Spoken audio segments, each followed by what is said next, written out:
It was a chilly Halloween night, and my friends and I decided to conduct a seance. We had heard about an old abandoned house on the outskirts of town, a place rumored to be haunted. It was the perfect setting for a night of spooky fun. We gathered in a circle in the dimly lit room, candles flickering, and the Ouija board set before us. The atmosphere was heavy with anticipation. Are you sure about this? Mary asked, a hint of unease in her voice. Don't be a scaredy cat, Mike replied. This is going to be awesome. As we placed our hands on the planchette, we began to summon the spirits. The room grew colder, and the gentle wind rustled the curtains. I felt a shiver down my spine.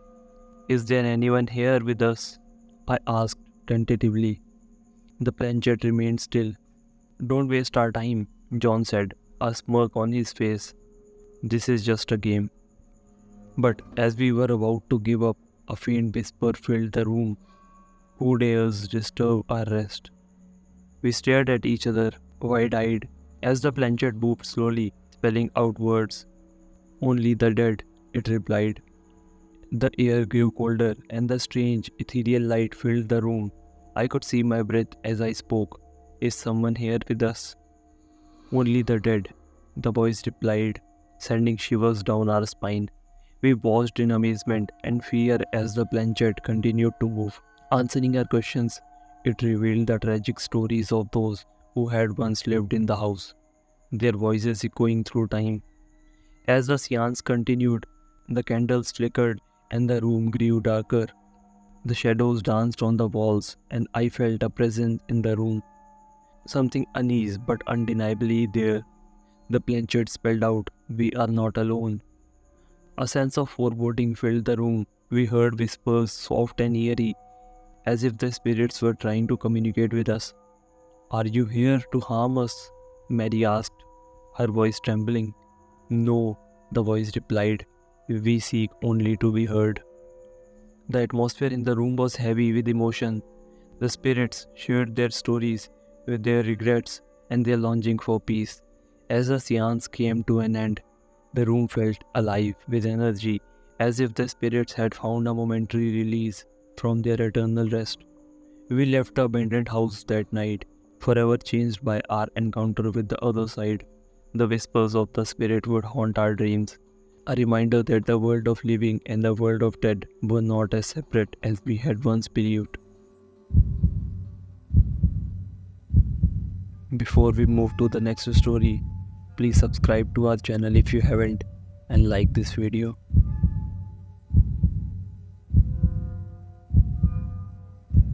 Let's go to Willow Street for Halloween, my friend suggested. Willow Street? The one with the legendary Phantom Parade? Yeah, it's a once-in-a-lifetime experience. We arrived in Willow Street on Halloween night, and the town was alive with an eerie energy. Jack-o'-lanterns lined the streets, casting their flickering light on the cobblestone road. We stood among the gathered crowd, the excitement palpable. The parade was about to begin, and the anticipation was electric. As the first notes of haunting music filled the air, a ghostly figure appeared at the head of the procession. The parade was like nothing I had ever seen. Spectres and spirits, all in different forms and costumes, moved in perfect harmony. They danced, floated, and twirled with an otherworldly grace. As the parade moved past, a ghostly figure in a tattered wedding dress reached out and beckoned to us. The pull was irresistible, and we found ourselves drawn into the parade. We have to go with them, my friend shouted. As we joined the spectral procession, I couldn't help but feel a sense of excitement and trepidation. The parade moved through the town, and the crowd watched in awe. The ghosts and spirits moved with such fluidity, their movements mesmerizing. But as the parade continued, I began to notice something strange. The onlookers were growing distant, fading into the background. Something's not right, I whispered to my friend. He nodded, his eyes filled with unease. The parade led us to a dark alleyway, and as we turned the corner, we realized there was no turning back. The town was nowhere in sight, and we were surrounded by shadowy figures. We need to leave, my friend urged. But no matter which way we turned, we were met with a dead end. The shadowy figures closed in around us, and their eyes glowed with an eerie light. A spectral figure with hollow eyes approached us. "You have joined the parade," it whispered, its voice echoing through the alley. "Let us go," I pleaded, but the figure simply shook its head. As the parade continued, we became part of it, our fates intertwined with the restless spirits of Willow Street. We danced and twirled with the ghostly figures, unable to escape.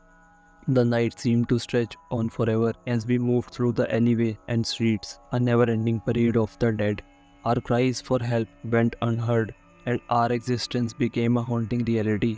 As the first light of dawn broke, the parade finally stopped.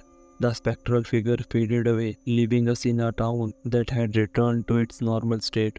But we were forever changed, bound to the phantom parade, destined to join their ranks on Halloween night. We had become part of the legendary parade of Willow Street, a reminder that on Halloween night the line between the living and the dead could blur, and the ordinary could give way to the extraordinary.